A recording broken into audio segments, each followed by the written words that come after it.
தமிழக மக்கள் எல்லாருக்கும் வணக்கம். இப்போ நம்ம தமிழகத்தில் ஏன் மழை வர மாட்டேங்குது, மழை வந்தால் கூட உங்கள் ஊரில் ஏன் பெய்ய மாட்டேங்குது, அதற்கான காரணங்கள் என்ன, மழை பெய்வதற்கு நம்ம தமிழகத்தில் வானிலை அமைப்புகள் எப்படி செட் ஆகணும், அதாவது நீங்கள் இருக்கக்கூடிய ஊரில் பார்த்தீங்கன்னா மழை பெஞ்சிருக்காது, ஆனால் பக்கத்தில் மழை பெய்யும். இதற்கான காரணங்கள் என்ன, ஏன் ஒதுக்கி ஒதுக்கி பெய்யுது, வரக்கூடிய மாதங்களில் மழை எதிர்பார்க்கலாமா, மழை இனிமேல் பெய்யுமா பெய்யாதா, அடுத்து புயல் வேறு ஒன்று உருவாக போகுது, அந்த புயல் சின்னம் எதை நோக்கி நகரும். ஸோ இதை பற்றி நான் முழுக்க முழுக்க இப்போ உங்களுக்கு நான் சொல்ல போகிறேன். உங்களுக்கு கண்டிப்பாக புரியும். எல்லாருமே ஸ்கிப் பண்ணாமல் இந்த ஒரு அறிக்கையை முழுமைக்கும் கேளுங்க. நான் உங்களுக்காக நான் சொல்கிறேன். இப்போ நம்ம சுருக்கமாக சொல்லிடுவோம். அதாவதுங்க, நம்ம தமிழகத்தில் உங்கள் மாவட்டம் மழை பெய்யணும், ஆனால் பக்கத்தில் மழை பெய்யுது, உங்களுக்கு மழை இல்லை. ஸோ இதற்கான காரணங்கள் என்ன, மழை வருவதற்கு என்ன காரணங்கள் தேவை அப்படின்னு பார்த்துருவோம். நம்ம தமிழகத்தில் பொதுவாக பார்த்திங்கன்னா மழை பெய்வதற்கும் மழை அதிகமாக பொழிவதற்கும் முழுக்க முழுக்க அந்த காற்றுடைய அமைப்புங்க. அதாவது ஈரப்பதம் காற்று வந்தால் தாங்க மழை பெய்யும். அதாவது ஈரப்பதம் காற்று வரணும். அதாவது குறிப்பாக நம்ம எடுத்துக்கிட்ட சொல்லணும்னா, இப்போ ஆஸ்திரேலியா நாடு எடுத்துக்கோங்க. ஆஸ்திரேலியா நாடு பார்த்திங்கன்னா அங்கே இப்போ பார்த்திங்கன்னா கடுமையான புயல்கள் ஆஸ்திரேலியா நாட்டை தாக்கிட்டு இருக்கு. அது மட்டும் இல்லாமல் மடகாஸ்கர் அங்கேயும் ஏகப்பட்ட புயல்கள் தாக்கிட்டு இருக்கு. ஸோ இதற்கெல்லாம் என்ன காரணங்கள்னு கேட்டிங்கன்னா, அங்கே காற்றுடைய அமைப்பு செட் ஆகுது. அது மட்டும் இல்லாமல் ஈரப்பதம் மிகுந்த காற்று ஆஸ்திரேலியா மற்றும் மடகாஸ்கர் பகுதியில் அதிகமான ஒரு இந்திய பெருங்கல் காற்று முழுமையாக இப்போ பார்த்திங்கன்னா ஆஸ்திரேலியா, அப்புறம் பார்த்திங்கன்னா அந்த இந்திய பெருங்கல் தெற்கு அரைக்கோணம், அது தெற்கு இந்திய பெருங்கல் இருக்கக்கூடிய அந்த நாடுகள் மடகாஸ்கர் இங்கெல்லாம் பார்த்திங்கன்னா கடுமையான ஒரு புயல்கள் உருவாகி தாக்கிட்டு இருக்கு. ஸோ இதற்கான காரணங்கள் என்ன, அங்கே இருக்கக்கூடிய காற்றுடைய அமைப்பு. ஸோ இப்போ நம்ம தமிழகத்தில் பார்த்திங்கன்னா இப்போ காற்று எப்படி இருக்குன்னா, பெரும்பாலும் வறட்சி காற்று மட்டுமே நுழைகிறது. பெரும்பாலும் உயரழுத்த காற்றுங்க. அதாவது வட இந்தியாவிலிருந்து வரக்கூடிய காற்று பெரும்பாலும் நம்ம தமிழகத்தில் இன்னும் நுழைந்த வண்ணமாகவே இருக்கிறது. அதாவது குளிர்காற்றாக காலையில் குளிர்காற்று, கடும் பனிப்பொழிவு, மதியம் வெப்பக்காற்று, அனல் காற்றாக குடிக்கிறது. ஸோ இதாங்க காரணம். மழை பெய்வதற்கு முழுக்க முழுக்க ஈரப்பதம் மிகுந்த காற்று வரணும். அது நிச்சயமாக இப்போ வராது, எதிர்பார்க்காதீங்க. ஏப்ரல் மாதம் முதல் வாரத்தில் கண்டிப்பாக நீங்கள் மழை எதிர்பாருங்க. எல்லா இடங்களுக்கும் நம்ம அறிவித்தபடியே மழை பெய்யும். நீங்கள் இருக்கக்கூடிய தாலுக்கா, ஊர், மாவட்டம் எல்லா இடங்களுக்கும் மழை பெய்யும். ஒதுக்கினாலும் கவலைப்படக்கூடாது. ஏன்னா இந்த கோடை மழையினாலே ஒதுக்கி தான் பெய்யும். அதாவது ஏன் ஒதுக்குதுன்னா, பக்கத்தில் மழை பெஞ்சு உங்கள் மாவட்டம் மழை நெருங்கும் பொழுது சூறாவளி காற்று வீசக்கூடாது. அதாவது ஜில்லுன்ற ஒரு காற்று அடிக்கும் பார்த்தீங்களா, அந்த காற்று வீசக்கூடாது. அந்த காற்று மழை நெருங்கும் போது வந்துச்சுன்னா அது பிரச்சனை இல்லை. மழை அங்கே பெஞ்சு முடிஞ்சிருச்சு அப்படின்னா உங்கள் ஊர் பக்கம் மழை வராமல் அங்கேயே செயலிருந்து அங்கேருந்து காற்று மட்டும் அனுப்புது. குளிர்காற்று ஜில்லுன்ற காற்று வந்துச்சு அப்படின்னா மழை வராது. ஸோ இந்த ஜில்லுன்ற காற்று அடிக்கக்கூடாது. அது வந்தாலே இந்த வெப்பசலன இடிமலை உங்கள் மாவட்டங்களில் தடைபெறும். அது அந்த சூறாவளி காற்று அடிப்பதற்கு முன்னாடி மழை வரும், மழை வந்துடணும். ஸோ அப்போ தான் பார்த்தீங்கன்னா உங்கள் மாவட்டம் முழுவதுமே நல்ல மழை பெய்யும். நம்ம கவலைப்படக்கூடாது. சூறாவளி காற்று அடித்தாலும் வரக்கூடிய மாதங்களில் நிச்சயமாக மழை பெய்யும். அது எந்த ஒரு மாற்று கருத்துமே கிடையாது. ஸோ அடுத்து நம்ம புயல் சின்னம் பற்றி பார்ப்போம். இப்போ வரக்கூடிய மாதங்களில் பார்த்திங்கன்னா ஏப்ரல் மாதம் முன்கூட்டியே கோடை புயல் உருவாக்க போகுது. அந்த புயல் அப்படிங்கிறது நிச்சயமாக அது தீவிர புயலாக இருந்தால் அது மியான்மர் இல்லைனா மேற்கு வங்கம், ஒடிசா நோக்கி போகுங்க. நம்ம தமிழகம் நோக்கி வருவதற்கு வாய்ப்பு தான். அது புயலாக வராதுங்க. நீங்கள் புரிஞ்சுக்கணும். அது கண்டிப்பாக நம்ம தமிழகம் நோக்கி புயலாக வராது. வந்தால் சுழற்சியோ தாழ்வு மண்டலமோ வரலாம்.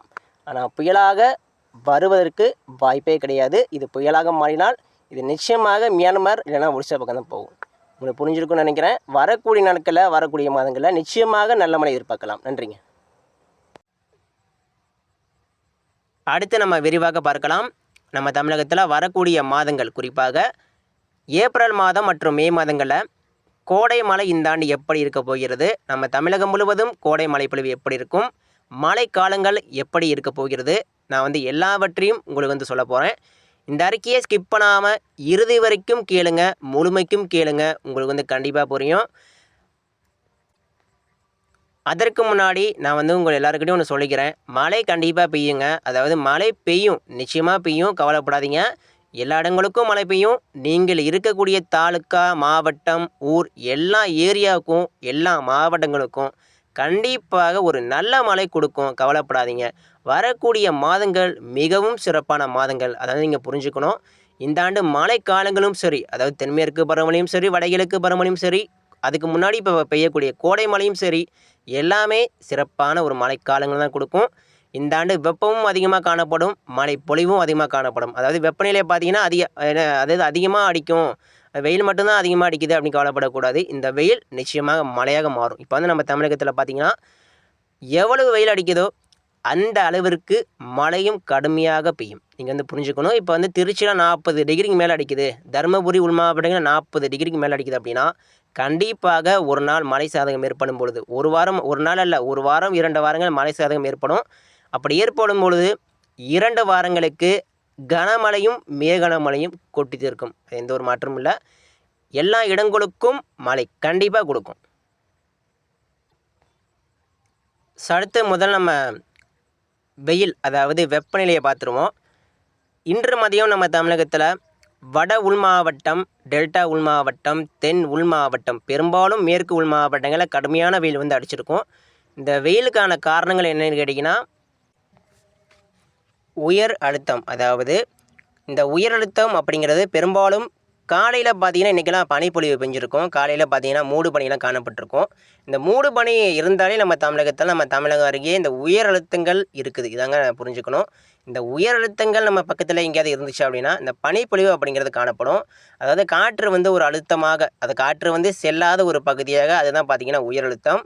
இது வந்து நம்ம தமிழகத்தில் காலையில் காற்று வந்து நுழையாது. இது வரக்கூடிய நாட்களில் பார்த்தீங்கன்னா வரக்கூடிய மாதங்களில் நுழையும். ஆனால் இப்போதைக்கு பார்த்தீங்கன்னா நுழையாது.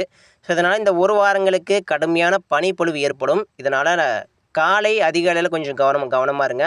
பெரும்பாலும் மதியம் நேரம் இந்த உயர் அழுத்தம் என்ன பண்ணும்னு கேட்டிங்கன்னா மதிய நேரத்தில் அந்த வெப்பநிலையை மென்மேலும் அதிகப்படுத்தும். இப்போ பார்த்தீங்கன்னா இன்றைக்கெல்லாம் பார்த்துருப்பீங்க, காற்றே அடிச்சிருக்காதுங்க. அதாவது காற்றே இருந்திருக்காது. இந்த தென்மேற்கு பருவம் பார்த்துருப்போம். ஆடி மாதம் வீசக்கூடிய காற்று தொடர்ந்து ஒரு 48 மணி நேரம், அதாவது நாள் முழுக்க அப்படியே இரவு பகல் காலை மாலை இப்படி வீசிகிட்டே இருக்கும். அதுக்குன்னு கணக்கே கிடையாது. திடீர்னு ஃபோர்ஸ் அடிக்கும், திடீர்னு வேகம் குறையும், திடீர்னு வேகம் அப்படியே காற்று வந்து நிற்காமல் அடிச்சிட்டே இருக்கும்.